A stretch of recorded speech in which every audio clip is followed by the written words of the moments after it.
भरत तिवारी के तथाकथित fake encounter के पहले का ये वीडियो देखिए।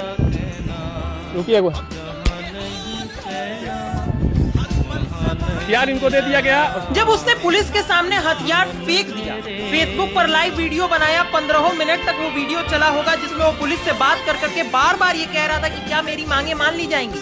मांगों में उसने अपने लिए कुछ नहीं मांगा था, समाज के लिए मांगा था। और देश के लोगों से मैं कहना चाहता हूँ कि अभी इन लोगों के द्वारा बोला गया है कि आपकी सारी मांगे जो समाज और देश के लिए है वो पूरी की जाएगी। भ्रष्टाचार के खिलाफ मांगे मांगी थी। उसने कहा कि सरकार और नेता द्वारा कुछ ऐसा वादा न किया जाए जो पूरा न किया जा सके। उसने जितने भी मांगों के ऊपर बात की उसमें से कोई मांग ऐसी नहीं थी जिससे जनता का कोई भी व्यक्ति, चाहे किसी भी समाज या जाति से संबंध रखता हो, वो अग्री न करे।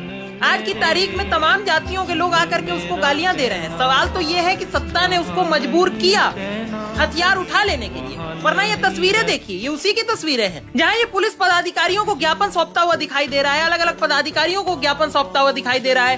कई सोशल मीडिया पोस्ट उसके पुराने उठा करके देखिएगा तो जवनिया गांव में जिस समय बाढ़ के कारण पूरा गांव बह गया था, उसके ऊपर उसने सवाल खड़े किए थे, सिस्टम से सवाल किया था।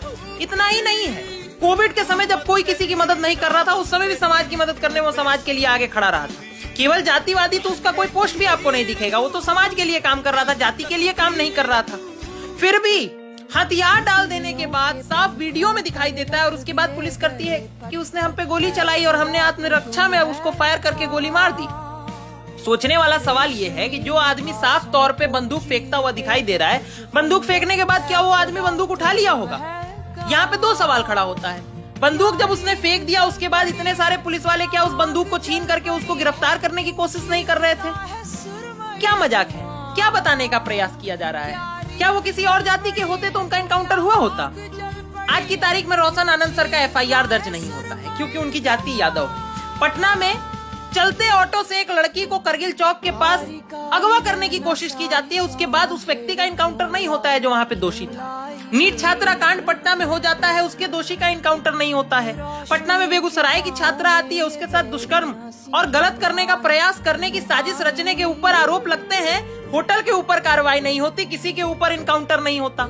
छपरा में नाबालिग छात्रा का रेप करने के बाद उसकी हत्या करके उसको कुएं में फेंक दिया जाता है और उसके बाद वीडियो बना करके धमकियां दे दी जाती हैं, इनकाउंटर नहीं होता। लेकिन यदि आपके नाम में तिवारी और यादव लगा है तो इनकाउंटर हो जाएगा।